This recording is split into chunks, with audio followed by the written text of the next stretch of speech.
அனைவருக்கும் வணக்கம். இன்னைக்கு இந்த வீடியோல நம்ம பார்க்க போறது தமிழ்நாடு அரசு போக்குவரத்து கழகத்தில் ஓட்டுநர் மற்றும் நடத்துனர் காலி பணியிடங்களை நிரப்புவதற்கு விண்ணப்பிப்பதற்கான அறிவிப்பு வெளியிடப்பட்டுள்ளது. அதற்கு எவ்வாறு விண்ணப்பிக்க வேண்டும், யார் யார் விண்ணப்பிக்கலாம், அதற்கான தகுதிகள் என்ன அப்படிங்கிற முழு தகவல்களையும் தெளிவா இந்த வீடியோல நம்ம பார்க்கலாம். இந்த வீடியோவை முழுசா பாருங்க. இந்த வீடியோவை நிறைய பேருக்கு ஷேர் பண்ணுங்க. மனித சேவை சேனலை சப்ஸ்கிரைப் பண்ணாதவங்க சப்ஸ்கிரைப் பண்ணி பெல் ஐகானை பிரஸ் பண்ணுங்க. தமிழ்நாடு அரசு போக்குவரத்து கழகத்தில் ஓட்டுநர் மற்றும் நடத்துனர் காலி பணியிடங்களை நிரப்புவதற்கு விண்ணப்பிப்பதற்கு வெளியிடப்பட்டுள்ள அறிவிப்பை தெரிந்து கொள்வதற்காகவும் இணையதளம் வழியாக விண்ணப்பிப்பதற்காகவும் இந்த வெப்சைட் ஓபன் பண்ணிக்கோங்க. www.arasubus.tn.gov.in. இந்த வெப்சைட்டோட லிங்க் நான் டிஸ்கிரிப்ஷன்ல கொடுக்குறேன். இதுதான் அரசு bus Tamil Nadu state transport undertaking அதிகாரப்பூர்வ இணையதளம். இந்த இணையதளத்தில் தான் ஓட்டுநர் மற்றும் நடத்துனர் காலி பணியிடங்களை நிரப்புவதற்கான இணையதள லிங்க் எல்லாமே கொடுக்கப்பட்டுள்ளது. இந்த வெப்சைட்டை ஓபன் பண்ணி அப்படியே கொஞ்சம் கீழே வந்தீங்கன்னா இங்க லேட்டஸ்ட் நியூஸ் அப்படின்னு கொடுத்திருக்காங்க. இதுல ஒரு நோட்டிபிகேஷன் லிங்க் இருக்கு. Click here for online application for the post of driver conductor in STUS 21/3/2025 முதல் 21/4/2025 வரை இணையதள விண்ணப்ப பக்கம் ஆக்டிவேஷன்ல இருக்கும். இந்த லிங்க்ல நீங்க கிளிக் பண்ணிக்கோங்க. உடனே இந்த மாதிரி ஒரு பேஜ் ஒன்று ஓபன் ஆகும். தமிழ்நாடு அரசு போக்குவரத்து கழகம் இந்த இணையதளத்தில் தான் விண்ணப்பிக்க வேண்டும். இந்த இணையதளத்தை ஓபன் பண்ணி இதுல நிறைய தகவல்கள் எல்லாமே கொடுக்கப்பட்டுள்ளது. இதுல விளம்பரம் கொடுத்திருக்காங்க. ஃபர்ஸ்ட்ல நம்ம இந்த விளம்பரத்தை பார்ப்போம். விளம்பரத்துல கிளிக் பண்ணீங்கன்னா ஆங்கிலம் தமிழ் 2 மொழிகளிலும் கொடுக்கப்பட்டுள்ளது. உங்களுக்கு விருப்பமான மொழியை நீங்க கிளிக் பண்ணிக்கோங்க. உடனே இந்த மாதிரி PDF ஃபார்மேட்ல ஒரு ஃபைல் ஒன்று ஓபன் ஆகும். சாலை போக்குவரத்து நிறுவனம் தரமணி சென்னை காலி பணியிட அறிவிப்பு. தமிழ்நாடு அரசு 8 போக்குவரத்து கழகங்களில் 25 மண்டலங்களில் கீழ்கண்ட பணியிடங்களுக்கு அடிப்படை தகுதிகளை பூர்த்தி செய்யும் நபர்களிடமிருந்து விண்ணப்பங்கள் வரவேற்கப்படுகின்றன. 8 போக்குவரத்து கழகங்களின் பெயர்கள் கொடுக்கப்பட்டுள்ளது. பதவியின் பெயர் கொடுக்கப்பட்டுள்ளது. காலி பணியிட விவரம் கொடுக்கப்பட்டுள்ளது. காலி பணியிடங்களின் எண்ணிக்கை 3274. ஒவ்வொரு மண்டலத்திற்கும் எவ்வளவு காலி பணியிடங்கள் அப்படிங்கிற விவரங்கள் எல்லாமே தெளிவாக கொடுக்கப்பட்டுள்ளது. டோட்டலா மொத்த காலி பணியிடங்களின் எண்ணிக்கை கொடுக்கப்பட்டுள்ளது. அப்புறம் வயது வரம்பு விவரங்கள், கல்வி தகுதி விவரங்கள், முக்கிய தகுதிகள், உயரம் மற்றும் எடை விவரங்கள், உடற்தகுதி விவரங்கள் கொடுக்கப்பட்டுள்ளது மற்றும் நிபந்தனைகள் எல்லாமே கொடுக்கப்பட்டுள்ளது. இதற்கான விண்ணப்ப கட்டணம் எவ்வளவு மற்றும் புற தகுதிகள் என்னென்ன போன்ற விவரங்கள் எல்லாமே தெளிவாக இந்த விளம்பரத்தில் கொடுக்கப்பட்டுள்ளது. விண்ணப்பிப்பதற்கு விருப்பமும் தகுதியும் உள்ளவர்கள் தெளிவாக இந்த விளம்பரத்தை ஒரு வாட்டி ரீட் பண்ணிக்கோங்க. அப்புறமா விண்ணப்பதாரர்கள் அறிவுறுத்தல் கொடுக்கப்பட்டுள்ளது. பொதுவான ஐயப்பாடுகள், ஆன்லைனில் விண்ணப்பிப்பதற்கான லிங்க் எல்லாமே கொடுக்கப்பட்டுள்ளது. அறிவிக்கை கொடுத்திருக்காங்க. விண்ணப்ப செயல்முறையின் நிலைகள். ஃபர்ஸ்ட்ல விண்ணப்ப செயல்முறையின் நிலை பதிவு துவக்கம். ஆன்லைனில் விண்ணப்பிக்க கிளிக் செய்யவும். அதன் பிறகு OTP செயலாக்கம். அதன் பிறகு ஆவண பதிவேற்றம். அந்த மாதிரி 3 ஸ்டெப்பா கொடுத்திருக்காங்க. ஆவண பதிவேற்றத்துல புகைப்பட வடிவம் JPEG ஃபார்மேட்ல 5 KB முதல் 50 KB இருக்க வேண்டும். அதன் பிறகு கையொப்பம் ப்ரௌஸ் பண்ணி அப்லோட் பண்ண வேண்டும். ஓட்டுநர் உரிமம் PDF ஃபார்மேட்ல 1 MB ப்ரௌஸ் பண்ணி அப்லோட் பண்ண வேண்டும். நடத்துனர் உரிமம் PDF ஃபார்மேட்ல 1 MB உள்ளாக இருக்க வேண்டும். மதிப்பீட்டு தாள் வடிவம், இனச் சான்றிதழ், முகவரி ஆதாரம், முதலுதவி சான்றிதழ், வேலைவாய்ப்பு அட்டை வடிவம், முன்னாள் இராணுவத்தினராக இருந்தால் அதற்கான சான்றிதழ், முன்னுரிமை வகுப்பு கோருபவராக இருந்தால் அதற்கான சான்றிதழ் போன்ற சான்றிதழ்கள் எல்லாமே ப்ரௌஸ் பண்ணி அப்லோட் பண்ண வேண்டும். அதன் பிறகு விண்ணப்ப கட்டணம் கொடுத்திருக்காங்க. விண்ணப்ப கட்டணம், அதன் பிறகு விண்ணப்பத்தை அச்சிடுதல். இந்த மாதிரி உங்க விண்ணப்ப செயல்முறை நிலைகள் கொடுக்கப்பட்டுள்ளது. விண்ணப்பதாரர்கள் அறிவுறுத்தல். இந்த இன்ஸ்ட்ரக்ஷன்ல நம்ம பார்ப்போம். விண்ணப்பதாரர்களுக்கான அறிவுரைகள். விண்ணப்பதாரர்கள் தங்கள் விண்ணப்பிக்க விரும்பும் போக்குவரத்து கழகத்தில் ஒரு மண்டலத்தை தேர்வு செய்து விண்ணப்பிக்க வேண்டும். வயது வரம்பு, பொது பிரிவினர், முன்னாள் இராணுவத்தினருக்கான வயது வரம்பு விவரங்கள், கல்வி தகுதி விவரங்கள், தொழில்நுட்ப தகுதிகள் எல்லாமே கொடுக்கப்பட்டுள்ளது. உடல் தகுதி குறைந்தபட்சம் 160 சென்டிமீட்டர் உயரம் இருக்க வேண்டும். 50 கிலோகிராம் எடை இருக்க வேண்டும். நிறக்குருடு மற்றும் இரவு குருட்டு தன்மை இல்லாமல் தெளிவான கண்பார்வை இருக்க வேண்டும். எந்தவித உடல் அங்க குறைபாடுகளின்றி இருத்தல் வேண்டும். காது கேட்கும் திறன் இருக்க வேண்டும். சான்றிதழ் சரிபார்ப்பின் போது விண்ணப்பதாரர்கள் உரிய மருத்துவ சான்றிதழ் மற்றும் அசல் ஆவணங்களை சமர்ப்பிக்க வேண்டும். விண்ணப்ப கட்டணம் செலுத்தும் முறை கொடுக்கப்பட்டுள்ளது. விண்ணப்ப கட்டணம் பொது பிரிவினருக்கு 1180 ரூபாய், SC/ST பிரிவினருக்கு 590 ரூபாய். விண்ணப்பதாரர்கள் இணையதளம் வழியாக internet banking, credit card, debit card மூலம் இந்த விண்ணப்ப கட்டணத்தை செலுத்த வேண்டும். தேர்வுக்கூட அனுமதி சீட்டு.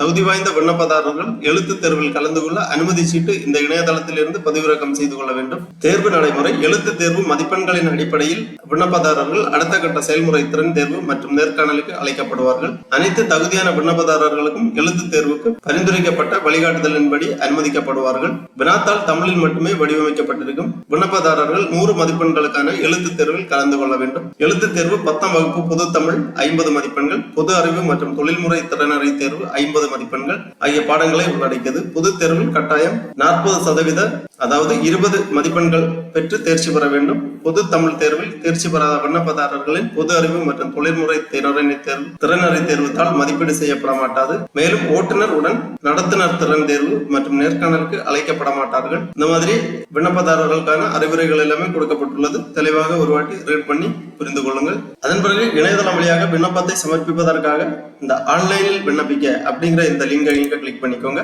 உடனே இந்த மாதிரி அப்ளிகேஷன் பேஜ் ஓபன் ஆகும். தமிழ்நாடு அரசு போக்குவரத்து கழகம் application for the post of driver cum conductor, Tamil Nadu அரசு சார்ந்த நிறுவனம். இந்த மாதிரி உங்களது விண்ணப்ப படிவம் ஓபன் ஆகும். விண்ணப்ப படிவத்தில் இந்த ஸ்டார் கொடுத்திருக்கிறது எல்லாமே மேண்டேட்டரியா பூர்த்தி செய்ய வேண்டும். அந்த மாதிரி நோட்டு கொடுக்கப்பட்டுள்ளது. ஃபர்ஸ்ட்ல பிரிலிமினரி ஸ்டேஜ் அதாவது ஆரம்ப நிலை விண்ணப்ப படிவம் கொடுக்கப்பட்டுள்ளது. விண்ணப்ப படிவத்தில் ஃபர்ஸ்ட்ல விண்ணப்பதாரர் விண்ணப்பிக்கும் ஒரு பிரிவு மட்டுமே தேர்ந்தெடுக்க வேண்டும். அதாவது மண்டலம் கொடுக்கப்பட்டுள்ளது கோயம்புத்தூர், கும்பகோணம், மதுரை, சேலம். இந்த மாதிரி உங்க மண்டலத்தை செலக்ட் பண்ணிக்கோங்க. அதன் பிறகு விண்ணப்பதாரர் விண்ணப்பிக்கும் ஒரு பிராந்தியத்தை மட்டும் தேர்ந்தெடுக்க வேண்டும். அந்த மாதிரி கொடுக்கப்பட்டுள்ளது. நீங்க எந்த மண்டலம் செலக்ட் பண்றீங்களோ அந்த மண்டலத்தின் கீழ் வருகின்ற இடங்களை செலக்ட் செய்ய வேண்டும். அதன் பிறகு விண்ணப்பதாரரின் பெயர், தந்தை பெயர், பாலினம், அலைபேசி எண் 2வது என்டர் பண்ணி கன்ஃபார்ம் பண்ண வேண்டும். அதே மாதிரி அல்டர்னேட்டிவ் மொபைல் நம்பர் இருந்தா அதையும் என்டர் பண்ணிக்கோங்க. வாட்ஸ்அப் வசதி உள்ளதா அப்படின்னு கேட்டிருக்காங்க. இந்த செக் பாக்ஸ்ல டிக் பண்ணிக்கோங்க. அதன் பிறகு மின்னஞ்சல் முகவரி அதாவது இமெயில் ஐடி என்டர் பண்ணி கன்ஃபார்ம் பண்ணிக்கோங்க.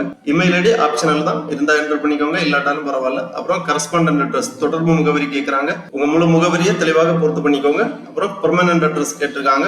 கரஸ்பாண்டன்ட் அட்ரஸ் பெர்மனன்ட் அட்ரஸ் சேமா இருந்துச்சுன்னா இந்த செக் பாக்ஸ்ல டிக் பண்ணிக்கோங்க. அல்லது பெர்மனன்ட் அட்ரஸ் டிஃபரெண்டா இருந்துச்சுன்னா இங்க தெளிவா பூர்த்தி பண்ணிக்கோங்க. அப்புறம் பிறந்த இடம், மாவட்டம், பிறந்த தேதி, மதம், இனம் போன்ற விவரங்களை செலக்ட் பண்ணி பூர்த்தி பண்ணிக்கோங்க. அப்புறம் சாதி என்டர் பண்ணிக்கோங்க. உங்களுக்கு தமிழில் எழுத படிக்க தெரியுமா அப்படின்னு கேட்டிருக்காங்க. எஸ் ஆர் நோ டிக் பண்ணிக்கோங்க. நீங்கள் ஒரு இந்திய குடிமகனா? எஸ் ஆர் நோ டிக் பண்ணிக்கோங்க. 10ஆம் வகுப்பு தேர்ச்சி அல்லது சமமான தகுதி? எஸ் ஆர் நோ டிக் பண்ணிக்கோங்க. ராணுவ வீரரா அதாவது முன்னாள் ராணுவ வீரரா அப்படின்னு கேட்கறாங்க. எஸ் ஆர் நோ டிக் பண்ணிக்கோங்க. 10ஆம் வகுப்பு வாரியம் state board matriculation CBSE ICSE கொடுத்திருக்காங்க. உங்க போர்டை செலக்ட் பண்ணிக்கோங்க. எஸ்எஸ்எல்சி சர்டிபிகேட் நம்பர் என்டர் பண்ண வேண்டும். 10ஆம் வகுப்பு தேர்ச்சி ஆண்டு சான்றிதழில் உள்ளவாறு பூர்த்தி பண்ணிக்கோங்க. ஓட்டுநர் உரிமை எண், ஓட்டுநர் உரிமம் பெற்ற இடம், உரிமம் முடியும் தேதி, ஐஆர்டியில் பயிற்சி பெற்றவரா? எஸ் ஆர் நோ டிக் பண்ணிக்கோங்க. பேட்ஜ் எண், பேட்ஜ் தேதி, கனரக வாகன உரிமம் பெற்ற இடம், கனரக வாகன உரிமம் பெற்ற தேதி, முதலுதவி சான்றிதழ் எண், முதலுதவி முடியும் தேதி, கனரக வாகனங்களை ஓட்டுவதற்கான அனுபவ விவரங்கள், எத்தனை ஆண்டுகள் செலக்ட் பண்ணிக்கோங்க. கனரக வாகனங்களை ஓட்டுவதற்கு அனுபவ விவரங்கள் அதாவது மாதம் எத்தனை மாதங்கள் அப்படிங்கறத செலக்ட் பண்ணிக்கோங்க. நடத்துனர் உரிமை எண், நடத்துனர் உரிமம் புறப்பட்ட இடம், பேட்ஜ் எண், பேட்ஜ் தேதி, நடத்துனர் உரிமம் வழங்கப்பட்ட தேதி, உரிமம் முடியும் தேதி போன்ற விவரங்களை தெளிவாக பூர்த்தி பண்ணிக்கோங்க. நீங்கள் வேலைவாய்ப்பு அலுவலகத்தில் பதிவு செய்துள்ளீர்களா அப்படின்னு கேட்கறாங்க. எஸ் ஆர் நோ டிக் பண்ணிக்கோங்க. எஸ் கொடுத்தீங்கன்னா பதிவு செய்யப்பட்ட வேலைவாய்ப்பு அலுவலகத்தின் பெயர், வேலைவாய்ப்பு பதிவு எண் என்டர் பண்ண வேண்டும். அப்புறம் உடல் தகுதிகள், உயரம், எடை, அடையாள குறிகள், 2 அடையாள குறிகள் பூர்த்தி செய்ய வேண்டும். தெளிவான கண் பார்வை கொண்டவரா, பார்வை நிலை, குருட்டுத்தன்மை நிலை, அந்த மாதிரி விவரங்கள் எல்லாமே பூர்த்தி பண்ண வேண்டும். கிரிமினல் குற்றத்திற்காக நீங்கள் எப்போதாவது தண்டிக்கப்பட்டுள்ளீர்களா அப்படின்னு கேட்கிறாங்க. சிவில் கிரிமினல் குற்றங்கள் தற்போது நிலுவையில் உள்ளதா. அப்புறம் சாய்ஸ் ஆஃப் எக்ஸாம் சென்டர்ஸ் கொடுத்திருக்காங்க. தமிழ்நாட்டில் எந்தெந்த மாவட்டங்களில் இந்த எக்ஸாம் சென்டர் இருக்கு அப்படிங்கறத கொடுத்திருக்காங்க. உங்களுக்கு அருகாமையில் உள்ள சென்டர் தேர்வு மையத்தை செலக்ட் பண்ணிக்கோங்க. தேர்வு மையம் 2, தேர்வு மையம் 3 ஆப்ஷனல் கொடுத்திருக்காங்க. அப்புறம் கீழ்கண்டவற்றில் தகுதியானவற்றை டிக் செய்யும் அப்படி கொடுத்திருக்காங்க. கோவிட்-19 தொற்றால் தந்தை மற்றும் தாயை இழந்த வாரிசுகள் அப்படின்னா அதை டிக் பண்ணிக்கோங்க. முதல் தலைமுறை பட்டதாரிகளா இருந்தா இந்த செக் பாக்ஸ்ல டிக் பண்ணிக்கோங்க.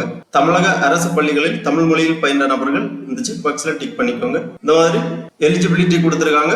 உங்களுக்கு தகுதியான செக் பாக்ஸ்ல டிக் பண்ணி இந்த கேப்சாவை இங்க என்டர் பண்ணி ப்ரிவியூ அண்ட் சப்மிட் கொடுத்துக்கோங்க. பிரிலிமினரி ஸ்டேஜ் கம்ப்ளீட் ஆகும். உங்க அப்ளிகேஷன் ப்ரிவியூ ஆகும். ப்ரிவியூ பண்ணி சப்மிட் பண்ணிக்கோங்க. ஃபர்ஸ்ட் ஆரம்ப நிலை கம்ப்ளீட் ஆகும். அதன் பிறகு உங்களுக்கு ஒரு அப்ளிகேஷன் நம்பர் திரையில் காண்பிக்கப்படும். அந்த அப்ளிகேஷன் நம்பரை நோட் பண்ணி வச்சுக்கோங்க. திருப்பி இந்த ஹோம் பேஜ்ல வந்தீங்கன்னா நெக்ஸ்ட் ஸ்டெப் ஓடிபி செயலாக்கம். ஓடிபி செயலாக்கத்துக்காக இதுல உங்க அப்ளிகேஷன் நம்பரை என்டர் பண்ண வேண்டும். அப்ளிகேஷன் நம்பர் நீங்க சப்மிட் பண்ண உடனே உங்களுக்கு ஒரு அப்ளிகேஷன் நம்பர் ஜெனரேட் ஆயிருக்கும். அந்த அப்ளிகேஷன் நம்பரை நோட் பண்ணி வச்சு இங்க என்டர் பண்ணிக்கோங்க. அப்புறம் டேட் ஆஃப் பர்த், அப்புறம் ஓடிபி அதாவது மொபைலுக்கு வந்திருக்கக்கூடிய ஓடிபி இங்க என்டர் பண்ண வேண்டும். அப்புறம் அந்த கேப்சாவை இங்க என்டர் பண்ணி ஆக்டிவேட் பண்ணீங்கன்னா உங்க அக்கௌண்ட் ஆக்டிவேஷன் ஆகும். அதன் பிறகு ஆவண பதிவேற்றம் அதாவது சான்றிதழ்கள் எல்லாமே பதிவேற்றம் செய்ய வேண்டும். கேட்டிருக்கக்கூடிய சான்றிதழ்கள் எல்லாமே ப்ரௌஸ் பண்ணி அப்லோட் பண்ண வேண்டும். பாஸ்போர்ட் சைஸ் போட்டோ, சிக்னேச்சர் மற்றும் கல்வி தகுதி சான்றிதழ்கள், அனுபவ சான்றிதழ்கள், ஓட்டுநர் உரிமம் போன்ற சான்றிதழ்கள் எல்லாமே ப்ரௌஸ் பண்ணி அப்லோட் பண்ண வேண்டும். அதன் பிறகு விண்ணப்ப கட்டணம் செலுத்துவதற்காக இணையதளம் வழியாக உங்களது விண்ணப்ப கட்டணத்தை செலுத்த வேண்டும்.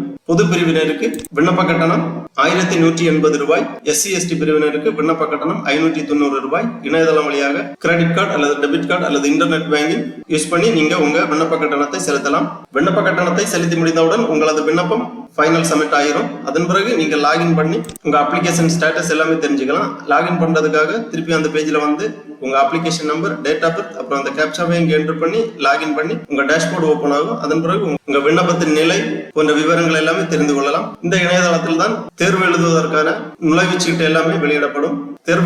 தேர்வு கூட நுழைவுச்சீட்டு, அதாவது கால் டிக்கெட் எல்லாமே இந்த இணையதளத்தில் தான் வெளியிடுவார்கள். இங்கே ஒரு நோட்டு கொடுத்திருக்காங்க.